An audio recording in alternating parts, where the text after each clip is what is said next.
Travel with me Hyderabad থেকে দিল্লি। ট্রিপের এক্সাইটমেন্টে alarm বাজার আগেই ঘুম ভেঙে গেছে। সেই ক্লাসিক লাস্ট মিনিট প্যাকিং। যতই প্ল্যান করি শেষ মুহূর্তে কিছু না কিছু বাকি থেকেই যায়। Quick outfit check, because airport মানে একটু মেন ক্যারেক্টার মোমেন্ট তো বানতা है।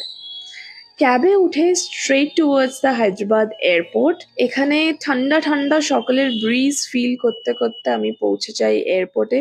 অ্যান্ড ব্রেকফাস্টে আমি হায়দ্রাবাদি বিরিয়ানি খেতে খেতে ইউটিউব ভিডিওস আর সামনের ভিউটা এনজয় করছিলাম। একটার পর একটা ফ্লাইট টেক অফ করছে, ল্যান্ড করছে। Honestly it was such a nice view. Boarding completed and this was my first time travelling in air India and luckily upgraded to a window seat.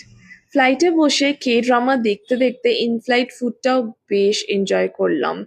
And you know what, K drama is my recent obsession guys. মাঝখানে একটু টার্বুলেন্সও হচ্ছিল and I was so scared for my life. তারপর আবার সব normal clouds দেখতে দেখতে খেতে খেতে কখন যে টাইম পেরিয়ে গেল বুঝতেই পারলাম না। ফাইনালি দিল্লিতে ল্যান্ড করলাম। আর ল্যান্ড করেই আমি সবার আগে মাকে কল করি। এটা আমার প্রত্যেক ট্রিপের ফিক্সড রিচুয়াল হয়ে গেছে।